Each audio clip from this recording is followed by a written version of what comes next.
Good morning. I am not DC Reeves. He is in Tallahassee currently, so I am standing in for him today. Got a couple of things on the list here to talk about. First, start by expressing gratitude towards the City Council. The last meeting, they affirmed the choice of Eric Winstrom as the next police chief. I think you all covered that. And his first day is March the 2nd. So we're looking forward to having the chief join us here in a couple of weeks. Pleased to report that the city's Emergency Command Center had a successful Mardi Gras parade weekend. I think one of the outlets out there did a story over the weekend or leading up to the parades. So our emergency management coordinator, Rob Hess, sets up a unified command here in City Hall, which draws on the expertise of partners from multiple agencies to make sure that the public is safe during these events. The unified command enables different organizations to jointly manage an incident under a single cohesive set of objectives and a shared incident action plan. So that would include, of course, our fire and police, Escambia County EMS and their medical director, the Escambia Emergency Management Agency, county law enforcement, other emergency personnel. In addition to our PD and police and fire, our EMT teams, risk management, our folks in the real-time crime center, public works, sanitation, parks and rec, all chipped in. Bottom line here is there's a lot that goes into, number one, planning for these parades to make sure that they go off without incident, and pleased to report that that was the case this weekend. Next large event that we're planning for is the McGuire's 5K on March the 7th. Have an update on housing funding. You all will recall that this issue came up at a city council meeting last month.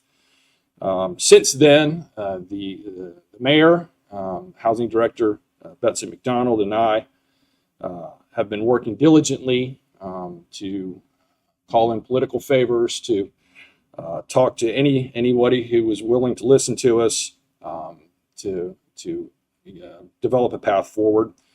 We're making significant progress. In fact, the mayor this morning met with the Florida Commerce Secretary Alex Kelly over in Tallahassee.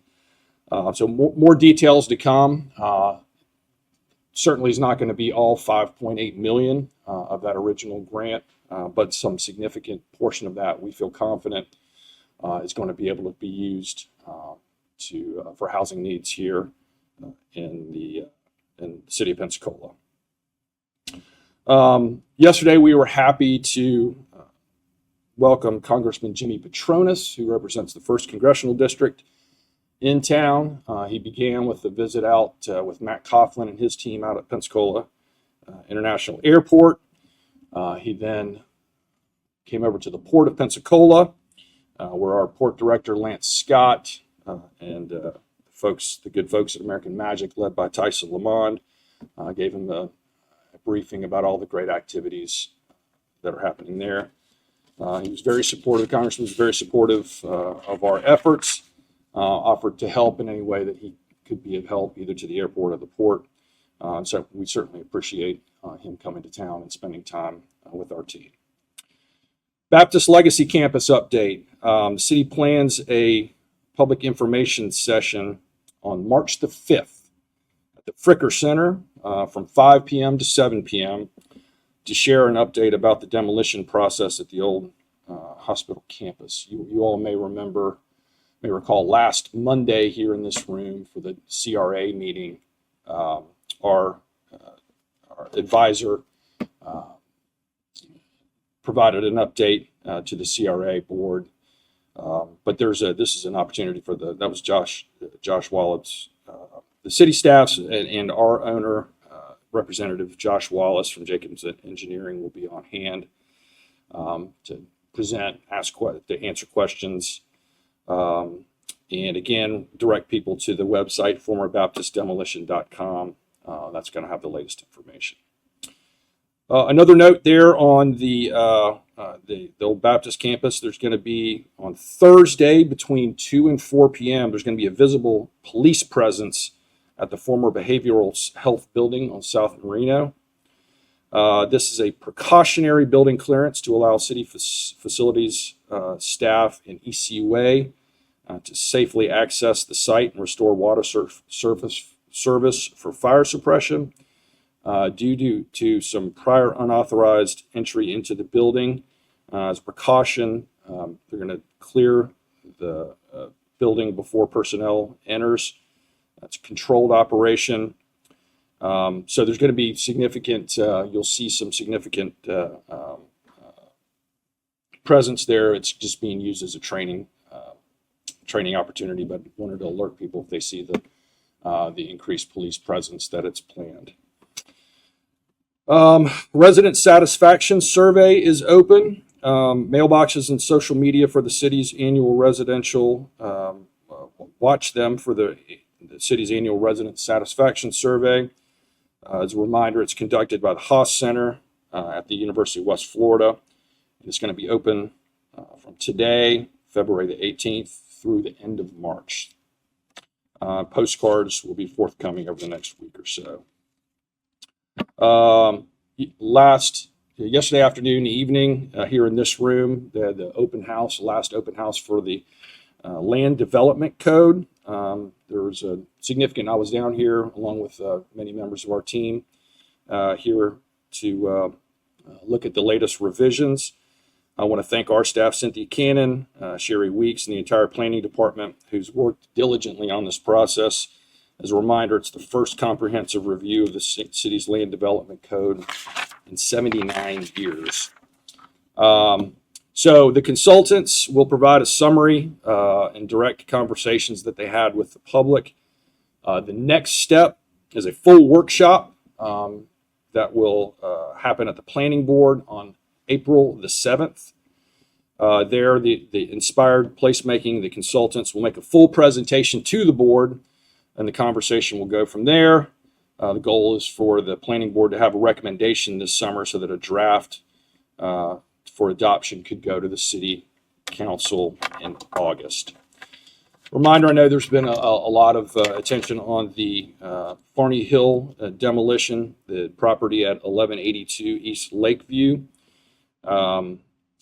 Again, you've heard the mayor talk about how he's disappointed to see historic structures like this potentially be demolished.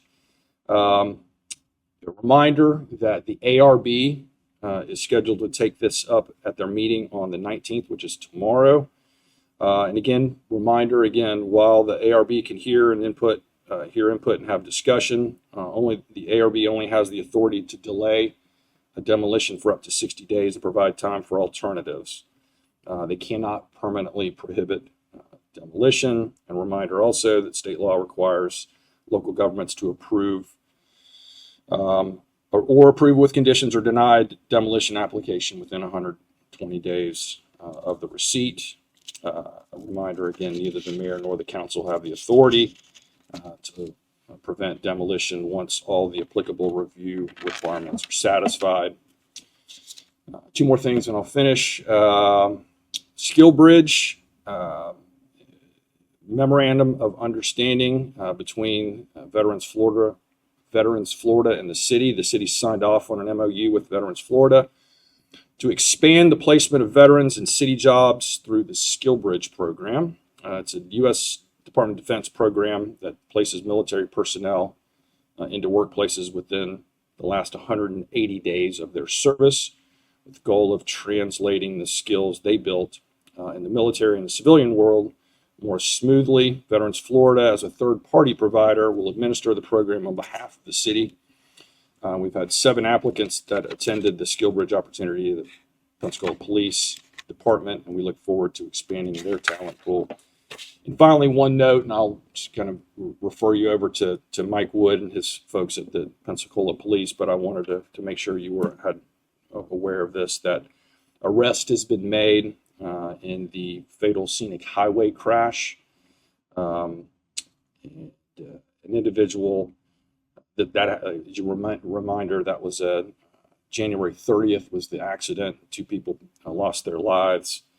An individual has been arrested on charges of 2 counts of DUI manslaughter and DUI crash involving serious bodily injury. I want to thank the team at the Pensacola Police Department for their diligent work in the investigation on that.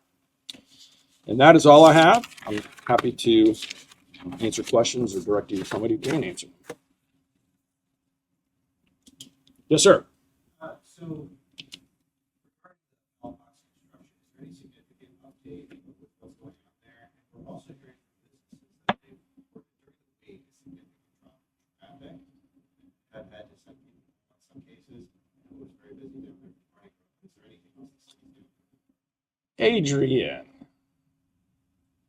So I am going to pass this over to our subject matter expert, Adrian Walker, who's done a fantastic job of managing this process on behalf of the city. Thanks, David.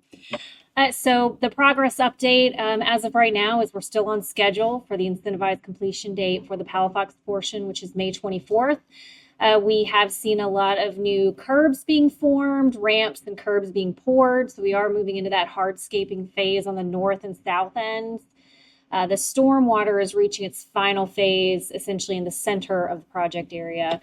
The pavers should be delivered this week, probably late this week. So we will start to see the rest of the hardscaping going in, which is the final phase of the project. After the Palafox portion is finished, they will move to the side streets and do some mill and resurfacing and some kind of minor work there compared to Palafox. I know there's been a lot of discussion about timelines, and per our project manual, the contractors do have till November to complete that work, and that's non-incentivized work. But the understanding is that it'll be completed before then, based on our current scheduling. And to speak about the business owners, we have a public engagement coordinator who's there 40 hours a week talking with every business owner, making sure that we're taking in any feedback.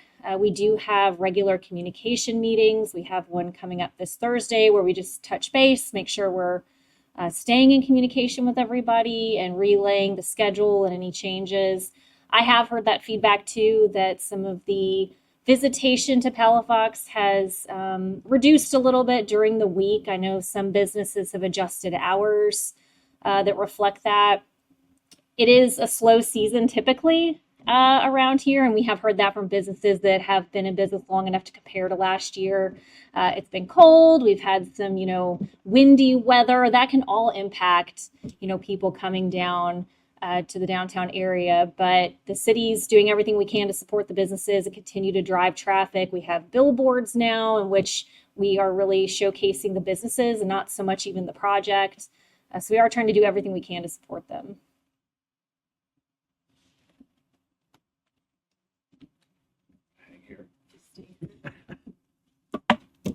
Anybody else? Yes, sir. David, you had mentioned, or the mayor had mentioned 2 weeks ago about mail out to the citizens of Pensacola regarding their preferences for the Bay Center. Yes.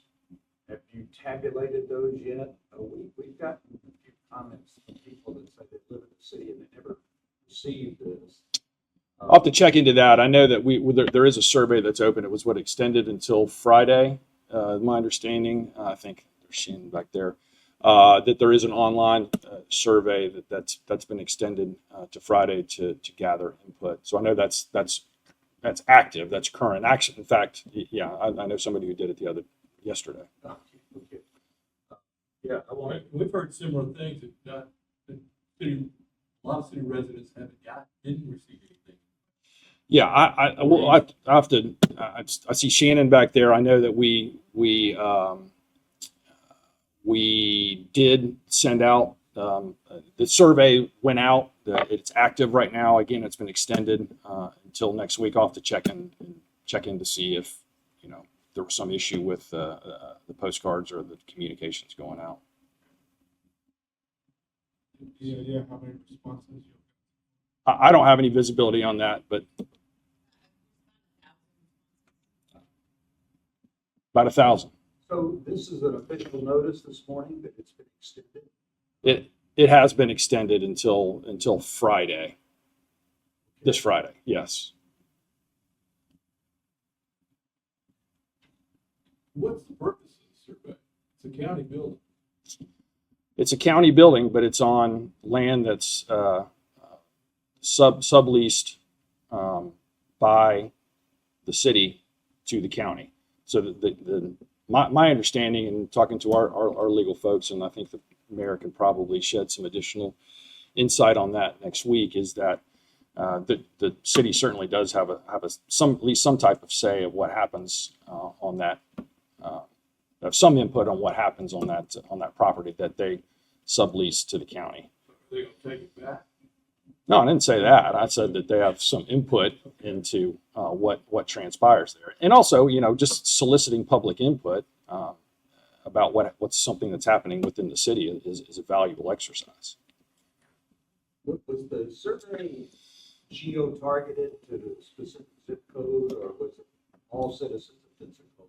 I don't have that information, but I can get it for you. And a copy of the survey? Certainly.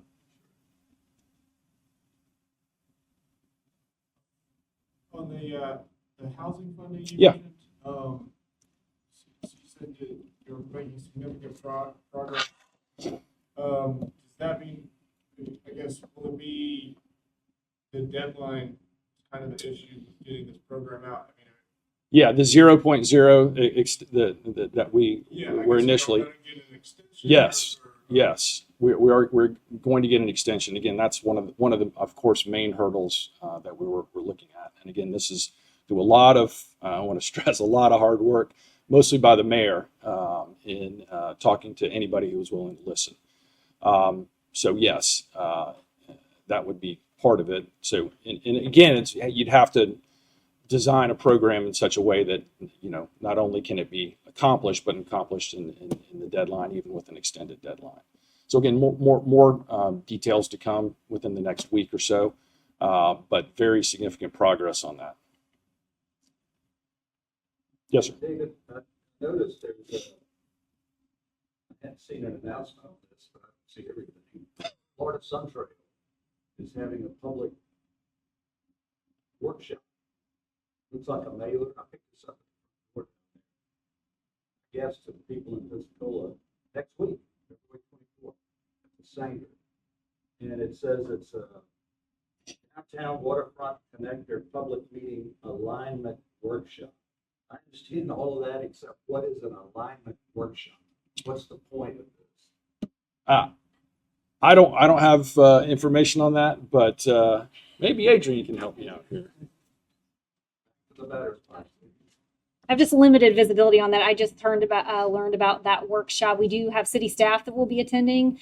This is a workshop to start working towards and looking at a 30% design phase, and kind of working through the actual design of the SunTrail and some of the amenities. So it's not something that we are leading necessarily, but our CRA has involvement with the SunTrail development along with our transportation planner. So we will have city staff present for that. Okay. But it's a workshop to talk through at like the 30% design phase, which is early in the design process.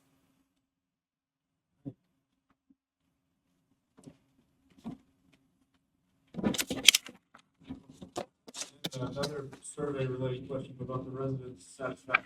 Yeah. Are there any new questions on that this year? Some years you don't fill out these questions. I don't believe so.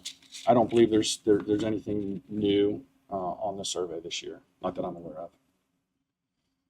And I think that's the idea, as you track over time, same set of questions. Yeah. Last week, American Magic announced its ball, the Danish sailing team, LGP. Yeah. Do we have any idea what impact that has for the Pensacola, the footprint? Don't yet. Again, I was over there yesterday with Congressman Patronis and the port director. My sense that kind of have to refer you to them.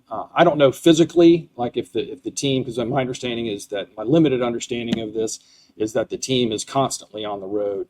The big significant piece of that, other than of course it just more solidifies Pensacola's emergence as a sailing destination across the world, is that that training hub where all the 14 teams will be making having a presence here.